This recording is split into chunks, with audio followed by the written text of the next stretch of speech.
This message is brought to you by DoNotAge.org, the longevity research organisation that's on a mission to extend healthspan for as many people as possible via products that actually work. Start your journey today at DoNotAge.org and use code LLAMA for a 10% discount. That's LLAMA. From the very beginning, I thought, you can't go wrong. I thought biochemistry, so biology and chemistry, and then aging, great science question, but also great potential for medicine. So I really felt there was just nothing else that could beat this, at least in my view.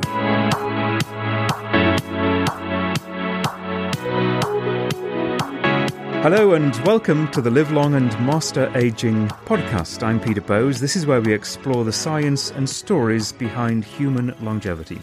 Well, today, a return visit to the podcast by Dr. Valter Longo, Professor in Gerontology and Biological Science and Director of the Longevity Institute at the University of Southern California, USC, here in Los Angeles. Valter is the creator of the fasting mimicking diet that I've referred to many times on this podcast over the past year. He is the author of a new book, The Longevity Diet, which tells the story of Valter's journey from Italy to California, from music to biochemistry, and from a typical American diet that he encountered in Chicago to the plant-based regime that he now follows and encourages the rest of us to take up. Valter, it's good to see you again. Good to see you, Peter. Our last conversation ended with a quick reference to the fact that you were about to turn 50.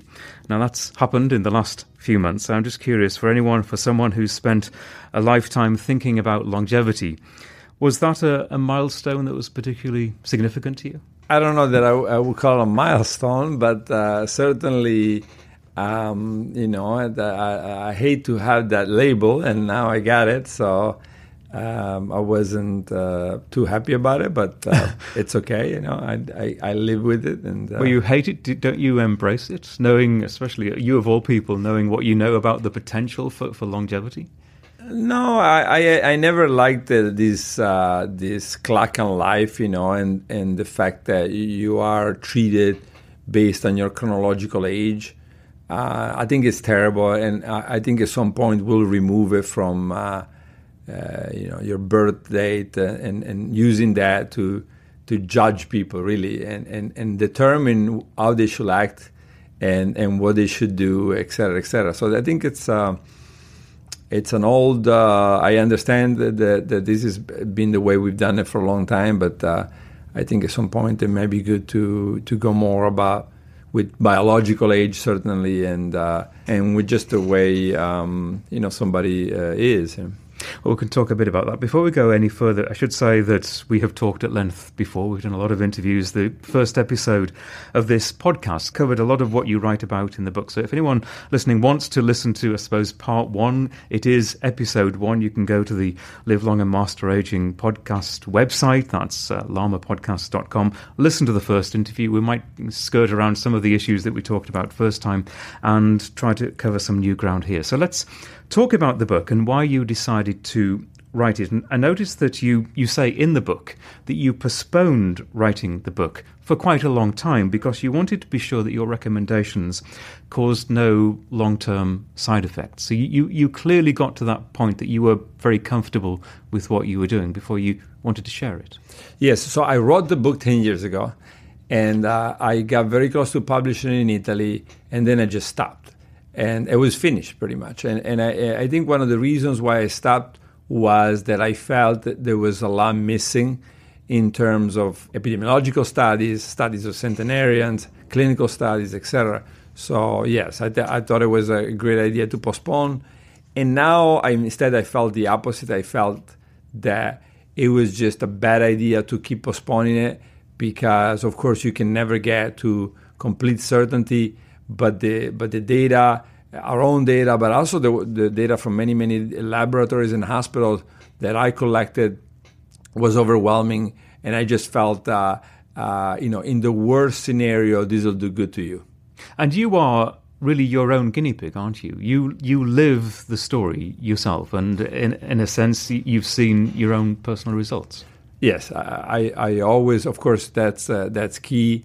and not just myself, but my family, my colleagues, the half of the department here, my students. I mean, I certainly don't tell them to do it, but I think a lot of people are doing it, are adopting what we're doing. Yes, in my case, my blood pressure started becoming high, and my cholesterol was high, and already when I was around 30, I was on my way to be on multiple drugs, and this runs in my family, so it made sense that there was a genetic factor, but I certainly didn't want to be on drugs, essentially, and particularly because I knew that most drugs in the long run will have side effects, and many drugs in the long run are not going to really be effective.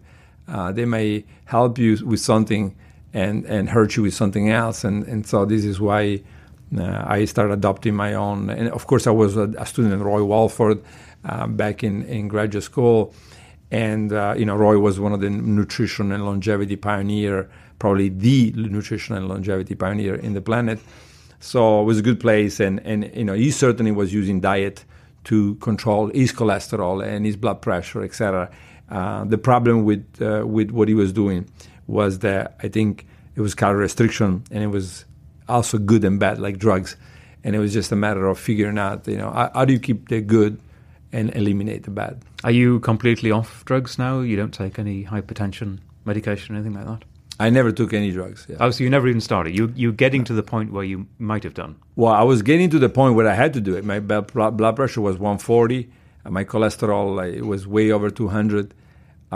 So any doctor will have put me on. In fact, they told me you're going to have to go on statins and blood pressure medication. My mother has been on blood pressure medication for decades. My brother is on blood pressure medication. So that was the option.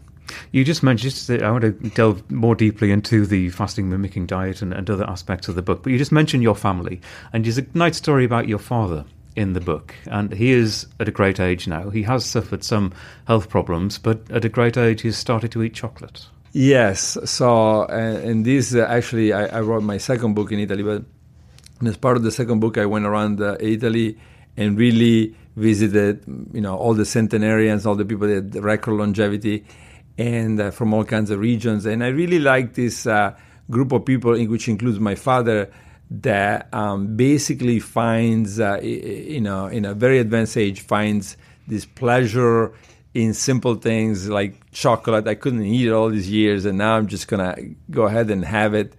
And and then in addition, they also find pleasure in the competition of feeling like and this I saw with Salvatore Caruso, who was one of the oldest person in the world, 110, up to a few years ago, and this competition about record longevity. I'm still alive, I'm still going, so now I'm gonna eat chocolate and drink wine and try to go for the record. And that's really actually more common than you would think among these people that make it to very old ages. So it's the feel-good factor to some extent. He has reached a great age. So it's partly, you think, being just happy and enjoying life that is keeping him going to some extent? Yeah, I think reconsidering maybe the things that make you happy and realizing that you can be happy by also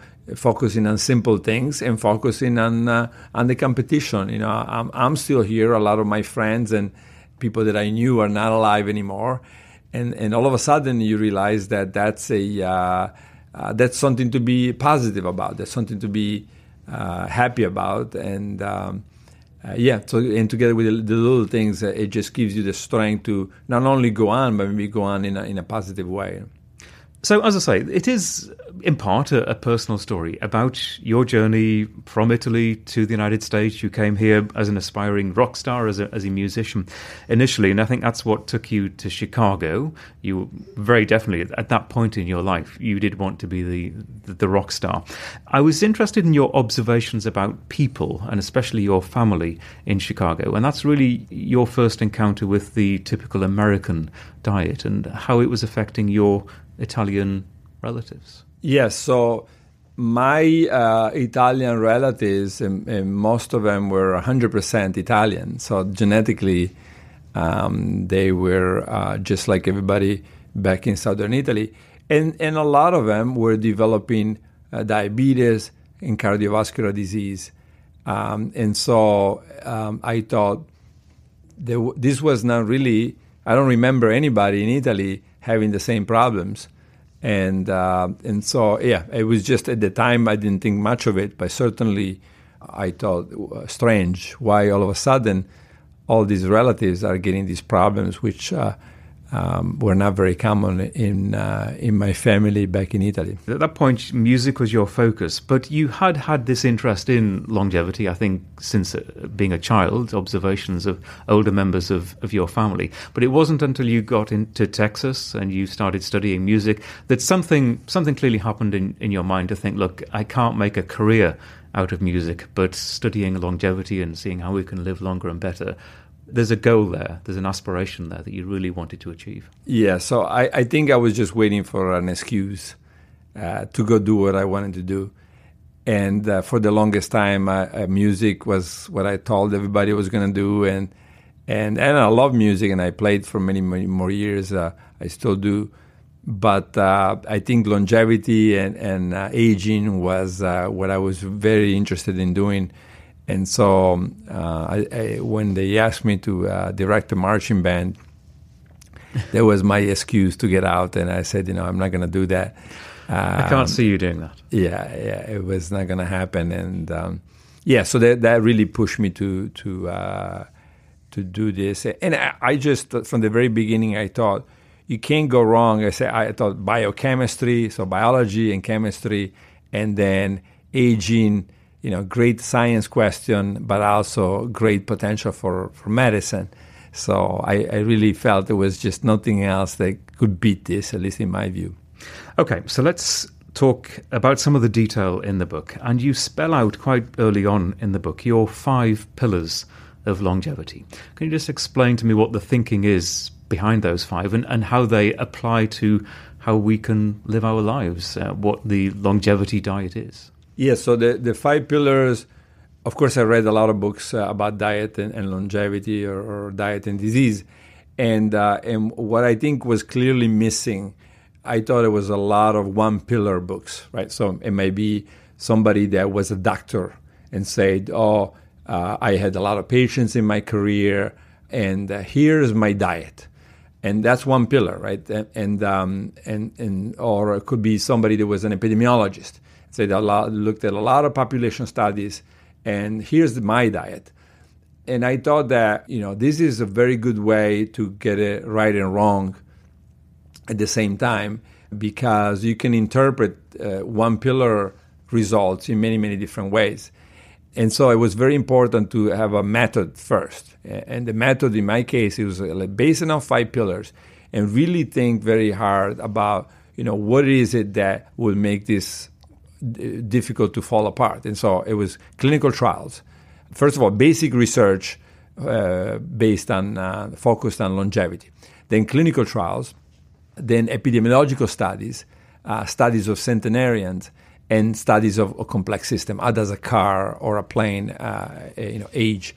And so I thought that if you put it all together and you basically start going through each one of these and say, okay, my idea, for example, a low-protein diet. Well, let's look around. Okay, what about the basic science? Check.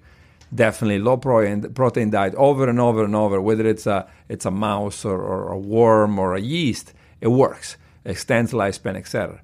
And then there was the molecular mechanism. How does it extend lifespan? Well, okay, we know that. And then you say, well, what about epidemiological studies? Well, you go out there and you say, well, overall, you're not going to always get 100% confirmation, but overall, the low-protein diet are, associated with long lifespan. And then, clinical trials is not really yet there, but certainly clinical trials were showing proteins lowering IGF-1 and IGF-1 and TOR. If you have less protein, you have less IGF-1, less TOR. That was confirmed also at the clinical level. So, most people will say, okay, this is, and also we had the people in Ecuador that had low IGF-1. And so they were like people that never ate proteins. Just jumping in quickly for people maybe who haven't heard what we've done before, IGF-1 and TOR, can you just give me a quick explanation of their significance and what they are? Yeah, so I'll just summarize it like this. A few years ago, we did a workshop with all the world top experts in Sicily and on genetics of aging. And, the number 1 and 2 genes or pathways that were voted to be the most clearly associated with aging were IGF-1, growth hormone IGF-1, and the taurusis kinase pathway. So it was almost a unanimous agreement that, yes, these are clearly accelerating the aging process, and they're conserved in doing so. And IGF-1 is insulin-like growth factor 1. It is a growth hormone. It's a growth factor, and it's a growth factor that is clearly responsible for much of the growth of a person during the development years. It also is responsible for the cellular growth. When you try to generate or push cells to divide and grow, that is one of the key factors involved. So that was that pillar. And then, of course, the centenarian studies, I thought it was really, really important for safety because, let's say that you come up with, for example, the very popular high-fat, high-protein diets, right? Low carb, now that you hear everywhere. Well, if you go around the world, whether it's Okinawa, if you go around the world to the record longevity area, Okinawa, Costa Rica, Greece, Sardinia, Calabria, etc., Loma Linda, you don't see that. None of them have that diet. And so even though, and of course, that diet is not supported by almost any of the pillars.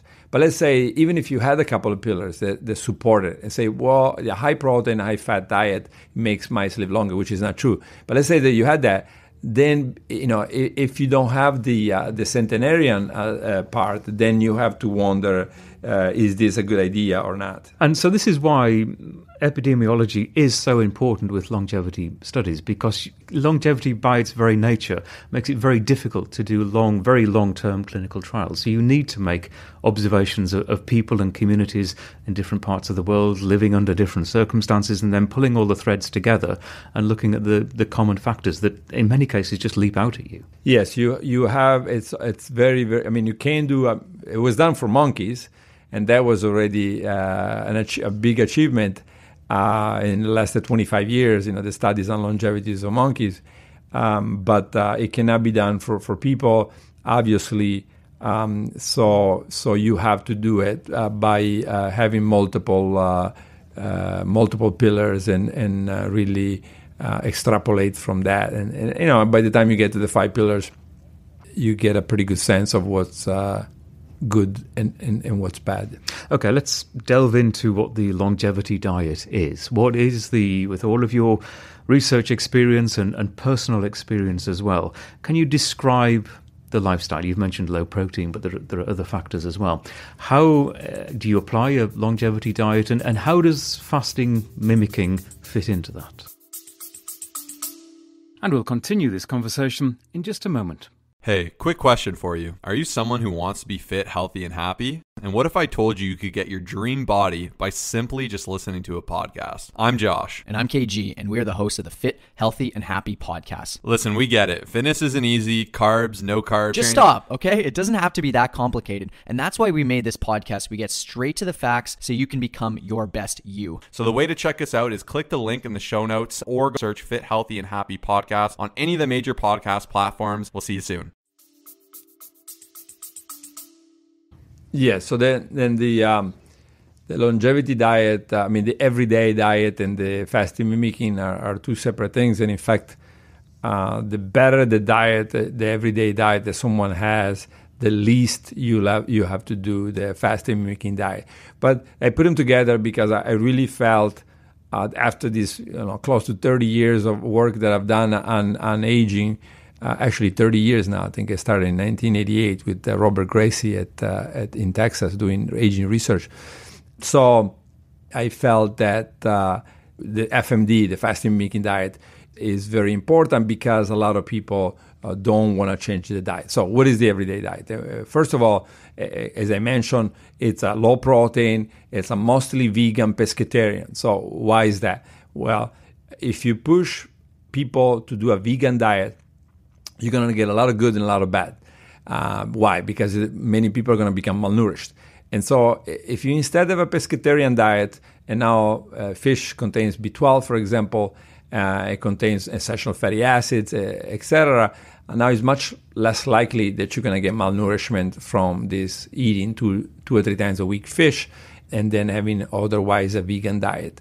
So I felt that not only was the ideal diet, it would also sort of self-regulate, meaning that you wouldn't need to think about it very much. You could just say, let me just have fish 3 times a week and eat a vegan diet, and I don't need to sit there and count too many things.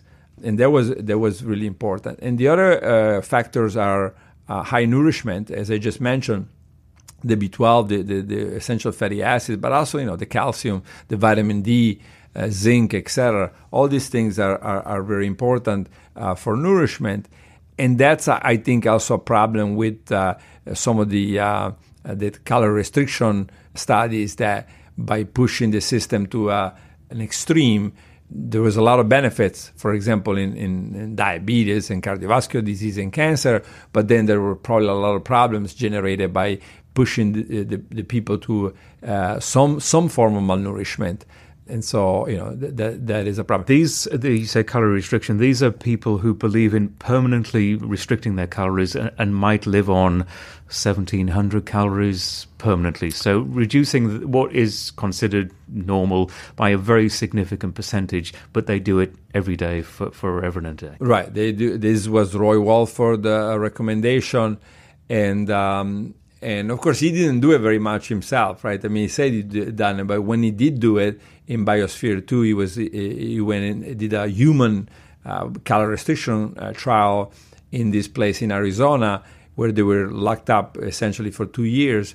And there you could see the effect of calorie restriction, which made him extremely thin and very low BMI, body mass index. And there's almost no doubt that hurt him. Those 2 years of this extreme diet hurt him. So, calorie restriction, and, beside the fact that the great majority of people could never do it, this is eating 30% less calorie than a normal person with good health would eat, right? So, like you said, 1,700-1,800 calories a day is extremely difficult.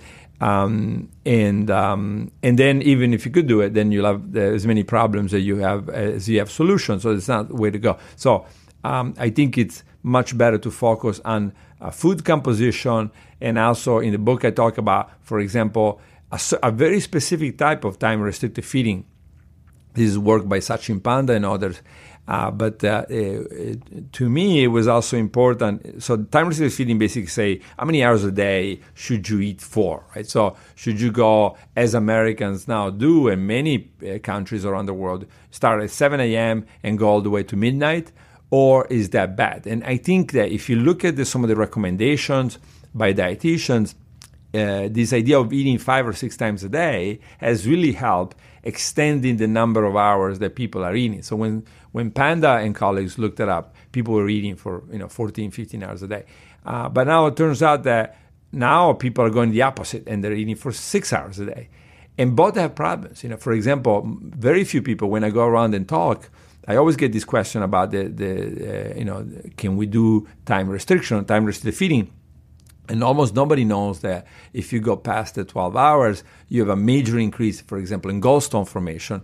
And if you go past, and if you skip breakfast, study after study after study, and now shown increased cardiovascular disease, increased mortality. So now there's two big problems associated with long, let's say 14, 16-hour fasting daily. But there are no problems associated with the 12-hour fasting. So, so that's one of the recommendations of the book, 12 hours, stay within 12 hours, 8 a.m., 8 p.m., 9 a.m., 9 p.m. And that there's not a single study that I've seen they suggest that this is negative. Which is very interesting. And it is, I think it is a problem that there is so much confusion about, let's say, the 16-8 that a lot of people are doing. A lot of people in Silicon Valley, for example, skipping breakfast. I've tried it, and it's actually doable. And I actually feel quite good by skipping breakfast and eating my first meal later in the morning. But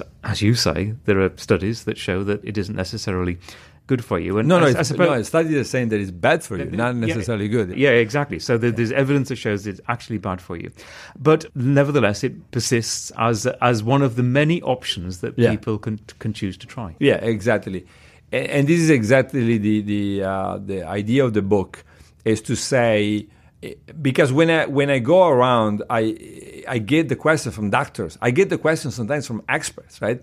And then that's when I know that there's something fundamental missing here, right? And the fundamental is to really always, for example, the safety, particularly in the science community, seems to always be lacking, And I always point to rapamycin. My lab discovered the role of the taurusis kinase pathway in aging, and rapamycin is the drug that blocks this pathway. But yet we never used it, or rarely used it, because we knew it from the beginning. It's just a matter of time we're going to start seeing problems with this. It's just a drug that is blocking something very fundamental for the cell in a very uncoordinated way. And yet the science community really jumped on this rapamycin as it was going to be the miracle drug of tomorrow. Then it took 10 years to start seeing the negative effects, the cataract formation, the hyperglycemia that it causes, the generation of sperm cells. So then I think that the safety pillar is is the most important of all, in fact, right? And you rarely, the excitement brings people to look more at, but this study showed that the 16-8 could do this, right? It could make you lose weight and it could lower your cholesterol level.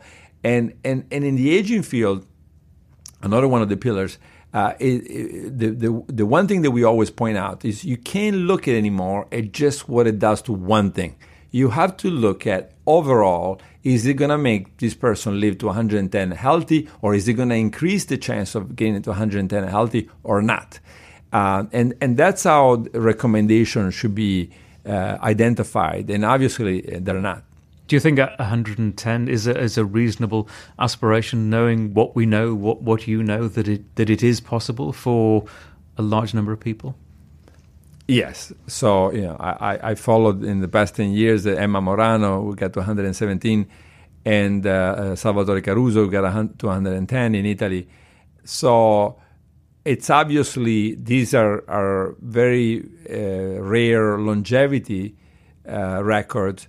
But I think that if we now created a group of people that followed all the diet, all the recommendation, not just the dietary recommendation, then I think that we're going to get closer and closer to this 110 average lifespan for that group. We're not going to get anytime soon to 110 for the entire planet, but for the group that started listening to I think this method and the right way of doing it and the safe way of doing it, then I think we're going to get potentially there, in the next 30, 40 years. Do you think you need to, let's say someone followed pretty much your guidelines and your ideas, do you need to start really from childhood, or certainly from late teens, early adulthood, following that regime to see those eventual results? Or is it never too late to start? In other words, you can start changing things in your 40s, 50s, or even 60s to extend your number of healthy years?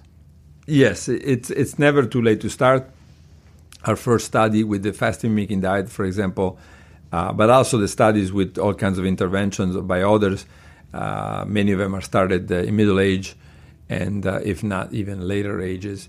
Of course, it's also important to keep in mind that what we have recently shown is that there are multiple diets for different ages. So certainly there is a up to age 65, 70, and 65, 70 and later diet. So it's important to understand this, that there are not completely, but certainly different requirements for somebody that is 50, trying to prevent cancer, cardiovascular disease, Alzheimer, and somebody that is 75. Of course, this 75 still wants to prevent these diseases, but has other challenges like weight loss, loss of lean body mass, immunosenescence, et cetera, et cetera. So they're now in a position where they may be as likely to be killed by a virus or an extreme heat or cold condition as they are from cancer. So the longevity diet, without going into all the detail, but you've essentially said it is a pescatarian diet, a mostly vegan diet with fish, good fish, a couple of times a week, and people low protein, low protein, high nourishment. And actually, one thing that I always get labeled with is eating less. And in the book, I even put a picture saying, no, I think you should eat more. Of course, you might eat a little bit less calories, but volume-wise, you should increase the volume of the food, the amount of food you eat. And of course, I give specific examples of how to do that. So, for example, because the Italian cuisine is one of the most popular around the world, and around the world, in Italy too now, you now see these dishes of pasta, right?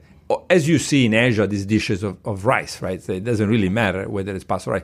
And that's really one of the things that has to be eliminated. So in the book, I talk about, you have to eliminate this 150 gram of dish covered with pasta and go to 50 grams. Keep the pasta in there. Don't. That's another mistake that people, you go from one problem to the opposite, which is eliminate completely the carbs. No, the 50 grams I think keep people happy, and as it keeps me happy. But then you have 300 grams of garbanzo beans and 150 grams of mixed greens and a lot of olive oil on top of it. Now, this went from a very unhealthy, empty calorie dish to something that really takes care of all your needs. It fills your stomach. That's another important thing. The stomach, as we know, for example, from bariatric surgery, makes somebody's stomach smaller. Why is that? Well, because the stomach sends signals to your brain and tells the brain, I've had enough. And this probably happens both volume-wise and nourishment-wise.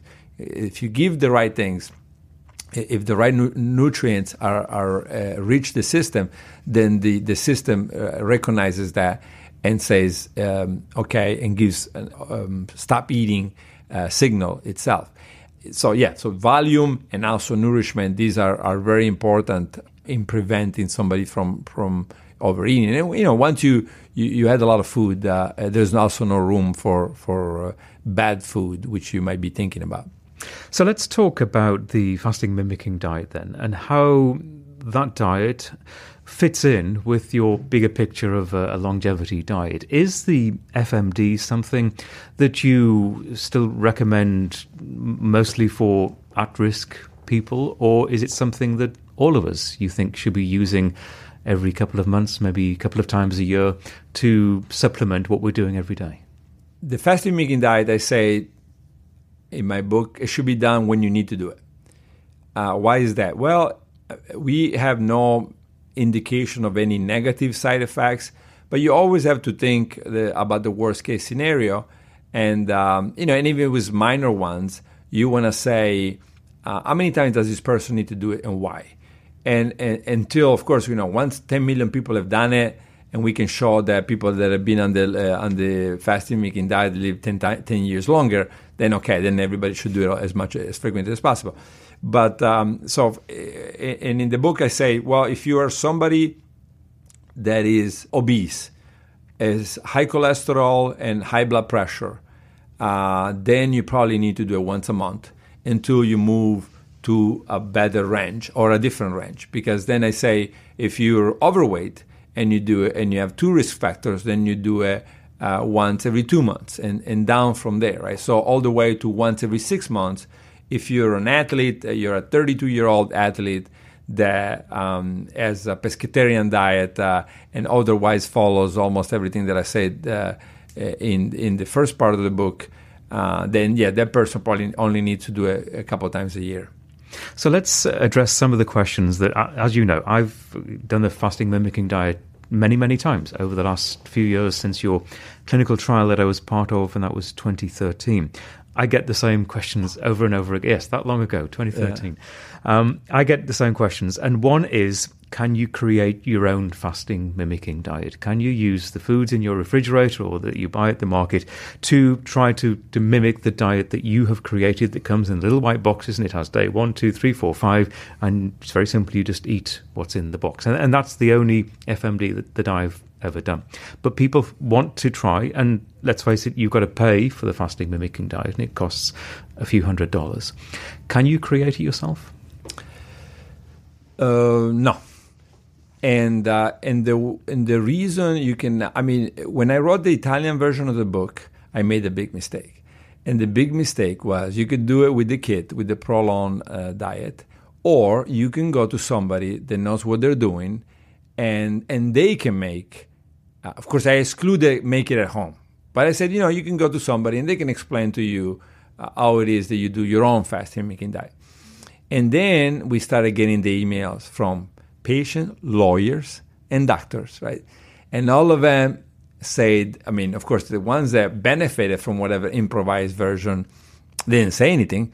We heard from the ones that didn't benefit. Why? Because now, if you take a medicine as powerful as the fasting mimicking diet or certain intervention that is as powerful as that, something that by day 4 or 5 will revolutionize the way your brain functions, because then now it goes from using sugar to using ketone bodies, and the way your heart functions now it turns into a fatty acid burning mode, in the way your stem cell function, et cetera, et cetera. Should that be left to somebody cooking and picking things at home?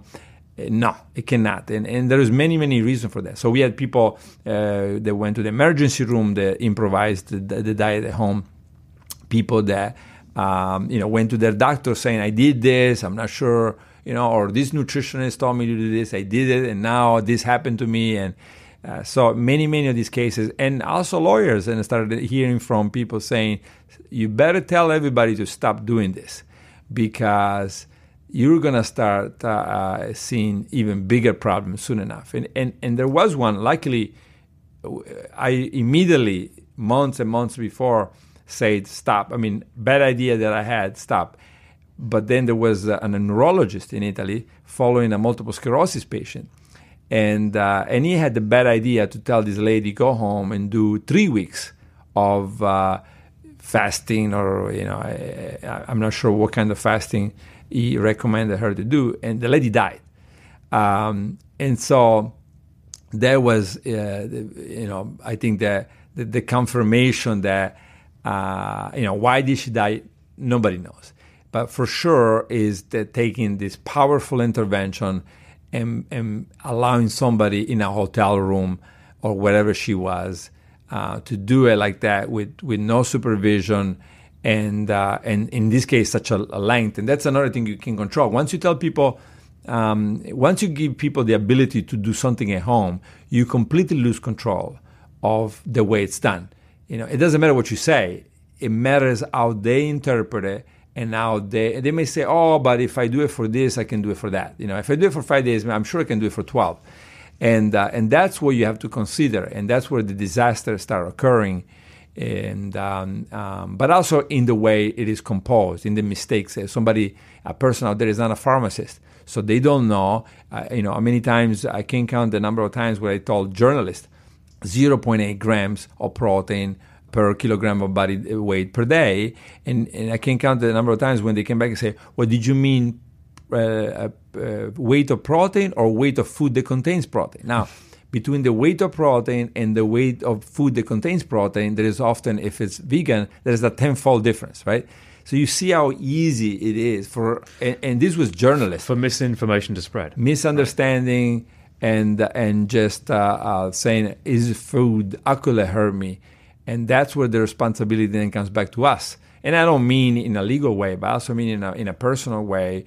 Is it worth saving some money and then making people save some money and then say, well, by the way, I didn't tell you, some of you are going to get hurt, but that's okay. You're going to save money doing this way. And also, don't forget that the fasting mimicking diet, the average American, and Europe, it's a little bit different, but certainly in America, the average middle-class American will spend about $160 per 5 day. And I think now the diet is $220 for 5 days.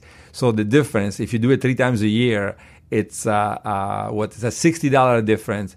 3 times a year will be $180 difference per year.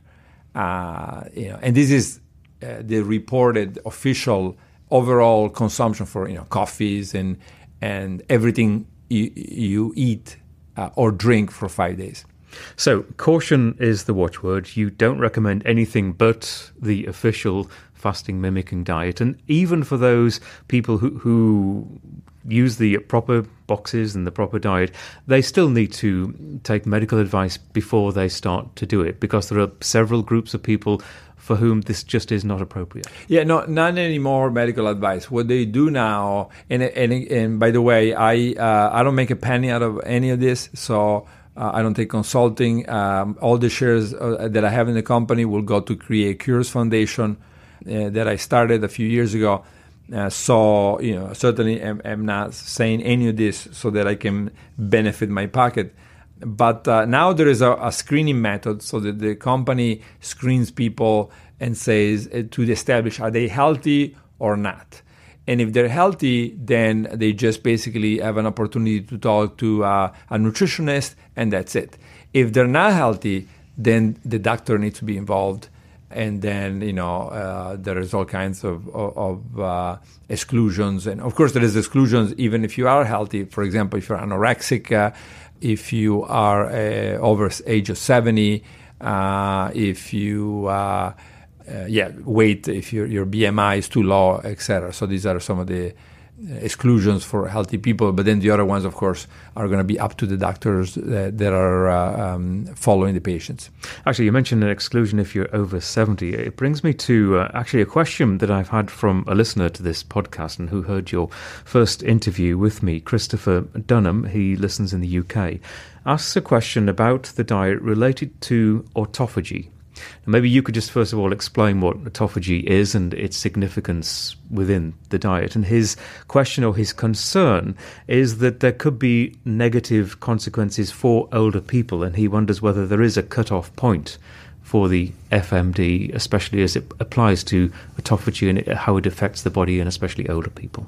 Yes, of course, fasting mimicking diets or fasting are probably the most powerful way to activate autophagy, and the autophagy is the process activated in a cell to basically eat itself. And so during this process, all kinds of organelles like mitochondria can be broken down, but also other components of the cell. And essentially what the cell is trying to do is to get rid of weight, but also use that weight for fuel, right? I always use the analogy with the wood-burning locomotive that runs out of fuel and is going to run out of fuel because it doesn't have any more wood to burn, and uses its own components, its chairs and the walls that are made of wood to be burned and to get to the next train station. So that's what autophagy is. Eat yourself, self components within the cell to make it to the next food availability moment. And now, it could hurt old people. Absolutely. I think it probably benefit old people, and it could hurt old people. And so now we're trying to figure out in what conditions and to what extent can you do it in an older person. For example, soon enough we have an Alzheimer trial starting. And so we for the Alzheimer trial, we're now modifying the fasting mimicking diet, and we're also considering an in-between diet, something that will follow the fasting mimicking diet. And so those are going to be so for elderly, it has to be part of a clinical trial and has to be very well assembled before you take a 85-year-old and put this person on a low calorie, low protein, etc. diet. Christopher also asks a question about lowering of IGF-1 levels. You've referred to IGF-1 already, again, which is something that happens over the 5 days of the FMD and continues. And I remember from the clinical trial that testing of my blood showed that for a significant period after the 5 day, your IGF-1 is at a lower level.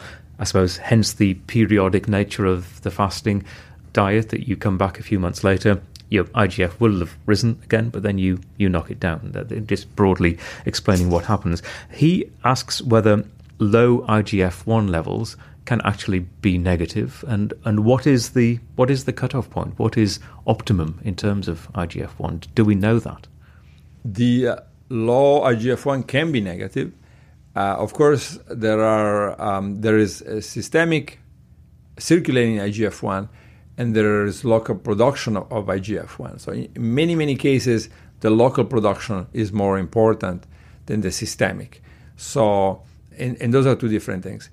And now, probably even the systemic, there is some role for the systemic. It's probably not a great role, because the larron, the people that we follow, and also the mice that have almost no IGF-1, in fact, the mouse that lives the longest, lifespan extension-wise, is a severely IGF-1 deficient mouse.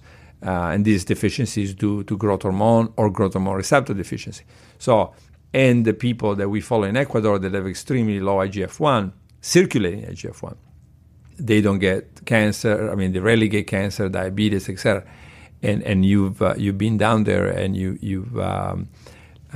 studied them yourself. Yeah. And so the problem is probably much more related to not having enough IGF-1 where the IGF-1 is needed. And our suspicion, even though we haven't carefully looked at it, is these mice and people, they have the local IGF-1 where it's needed, and they make enough to take care of the problems. So that said, do you want to have a very low protein diet and have even lower IGF-1? IGF-1 goes down with aging naturally.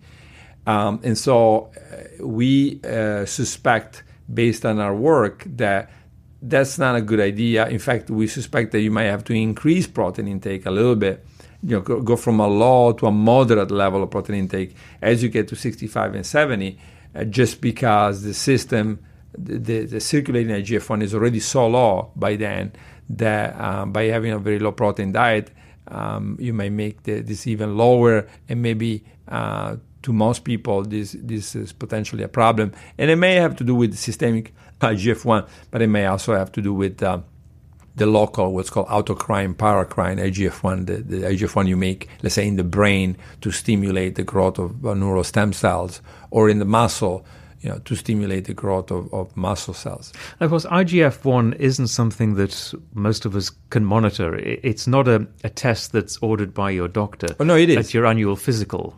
For most people, you might have your triglycerides and your cholesterol, but on a standard test, I mean, you can do it. I mean, clearly some you can do it, most but it's don't, not standard. But almost every doctor, if you ask them, they can easily get your IGF-1. This is most labs around the world now do this. So, for example, we had many journalists that wanted to do the before and after.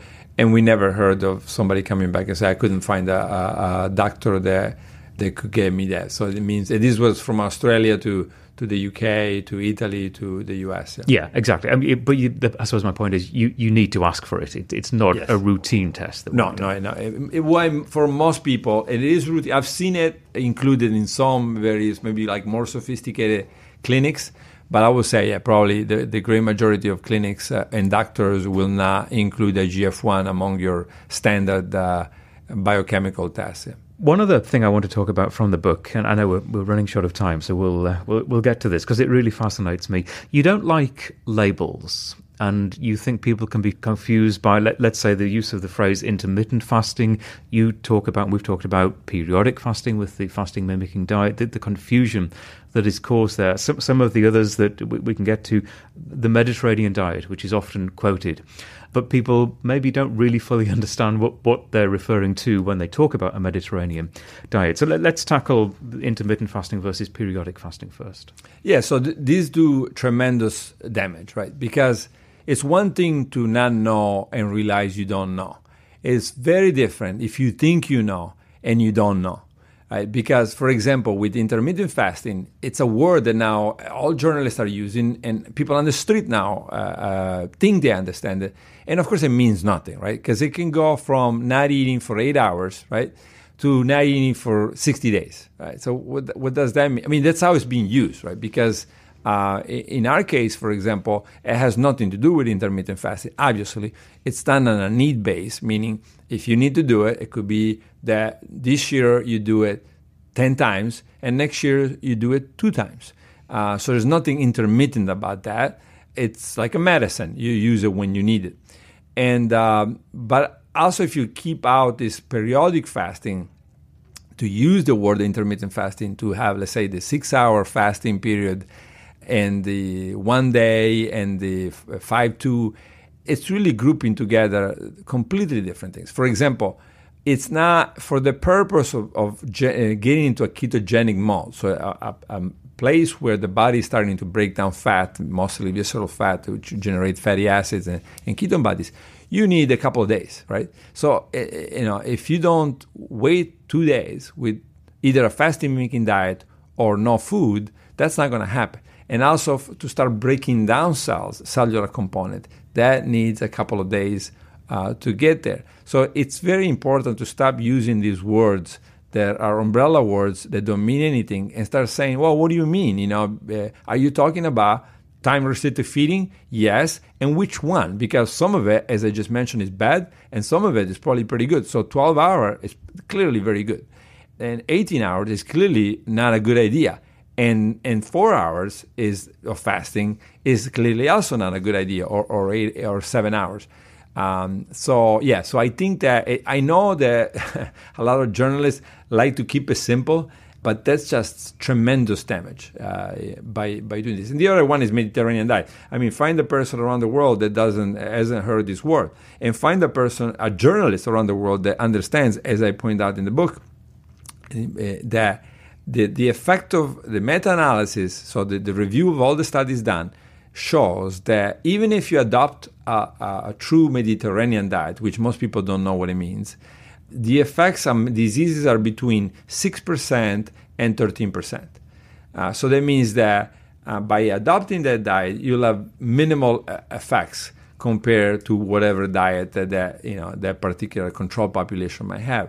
Now, it's a good diet because, 10% is still very good, and it's remarkable if you could just get the whole nation to be 10% healthier, right? So I'm not saying it, but it's certainly not what we see from and what we expect from our aging studies. For example, we have Ecuadorians that never get cancer or diabetes, or the monkey studies with calorie restriction, which we mentioned earlier, where diabetes went from 60% in the control group to 0 in the calorie restricted group, or the cardiovascular disease and cancer were reduced by 50%, right?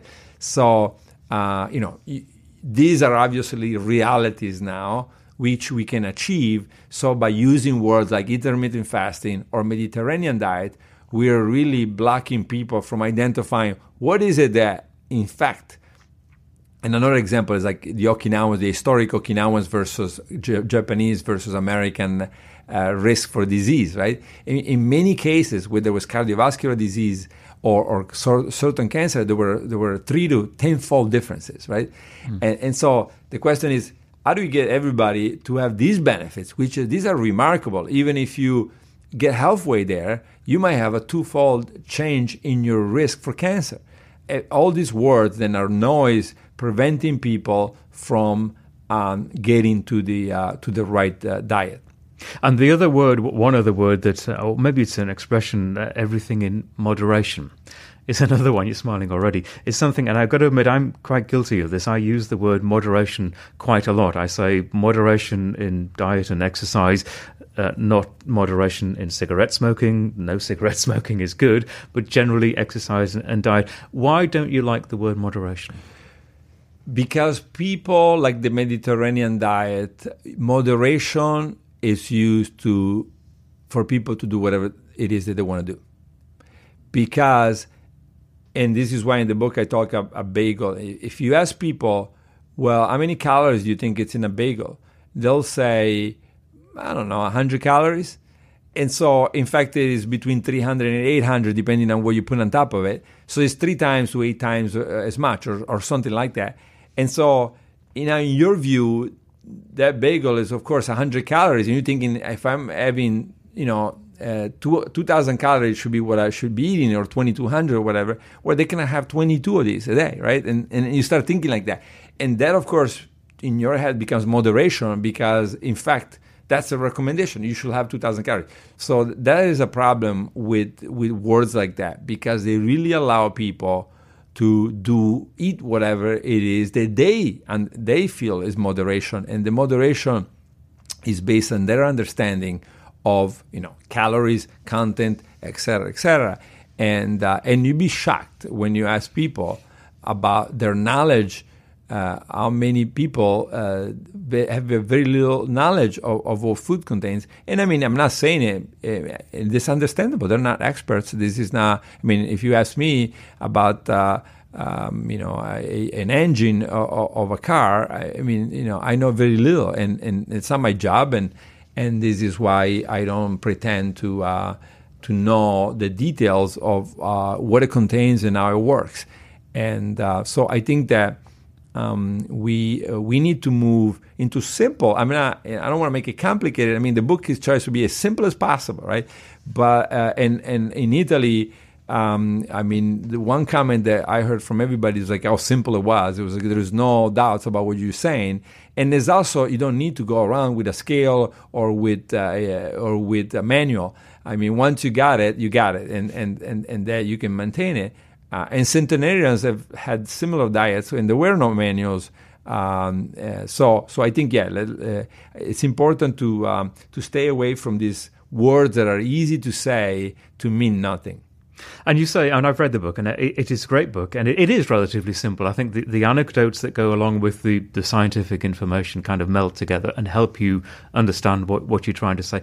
And you also acknowledge that it isn't just diet, it's exercise, and an element of whatever you want to call it, whether it's spirituality or spirituality blending with religion, whatever people are happy with. They are components that you're not an expert in, but you acknowledge that they play a role in our longevity. Yes, for exercise, I'm not an expert, but I went and looked at the data and the studies and the large studies, and I cite, the book is, of course, I use the little numbers because I know that most people are not going to look at the citations, but, there are probably a couple hundred citations in there, including those on exercise. And so I went and also for exercise looked at what is the common denominator. How can I use the 5 pillars to also address the exercise part? And I'm not an expert, but let the expert talk. And there, it came out at 150 minutes a week of exercise, having maybe 10% of it trying to be pushing the system, not to the limit, but close to the limit. So let's say 15 minutes a week where you're really pushing yourself. High intensity stuff. High intensity, exactly. I mean, of course, high intensity for a 70-year-old is different from high intensity for a 20-year-old. And so I try to, and also I try to look at, again, the safety, the damage, something that you don't see very often. What does it mean to go on a bike versus swimming versus running? And using some of the pillar system, I said, well, probably the best way, and also talking to people that are experts, the best is the bike.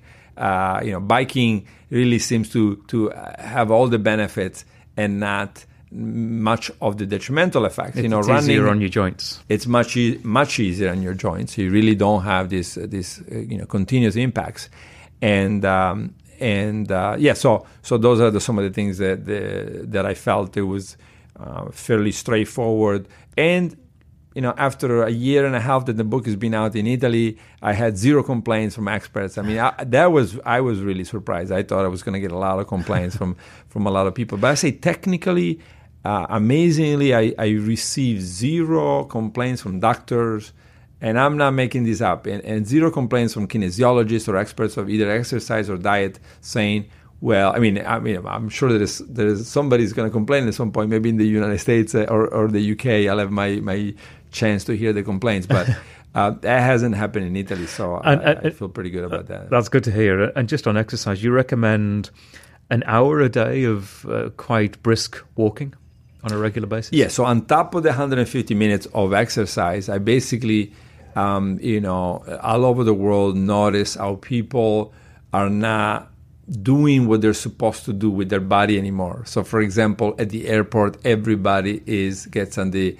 escalator, and so I think it's very important to just do simple things like always take the stairs, and every day and this includes Italy or the U.S., people say, well, let's go to the closest possible place to have lunch or to have coffee, and what they should be saying is, let's pick the place that's the furthest in a reasonable distance. So, 15 minutes away, it's actually a very good place. Pick a place that is 15 minutes, two places, like a coffee shop and a restaurant, and go there twice a day.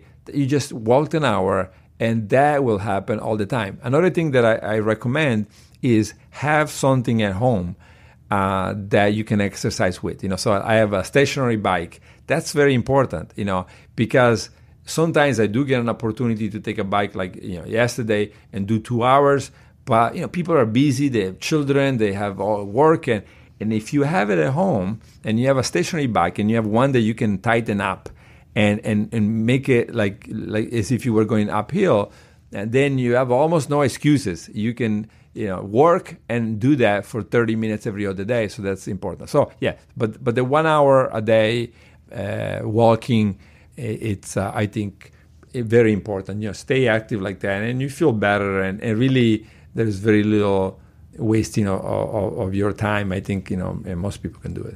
Walter, as ever, this has been fascinating. There is so much more of the detail in the book, and I do recommend it. You have mentioned this briefly. All the proceeds go to charities, including Create Cures Foundation, which is the organization that you started. Yes. As for the diet, the book also is 100%. At least my royalties 100% go to the foundation. And we already started giving them away, and in fact, one of the studies we just funded, we're going to help fund this one on prevention of in patients that have BRCA1, BRCA2, this mutation that causes a very high Angelina Jolie type, the mutation that she has, and the Alzheimer trial is another one that we're going to help fund. We have one on multiple sclerosis. So we have about 10 clinical trials right now, and most of them in some way are going to benefit from at least a little bit of the funds generated by this book. Yeah. Professor Valter Longo, thank you very much. Thank you, Peter. Good to see you. And on the show notes page for this episode, I will include links to Valter's book, Valter's Facebook page, which has a lot of information on it, the Create Cures Foundation website as well, and some of the other references from this interview. We're at the Live Long and Master Aging website. We use the acronym LLAMA, so that's the LLAMApodcast.com, LLAMA podcast.com. And you can find us on Facebook, Twitter, and Instagram at LLAMA Podcast. Many thanks for listening.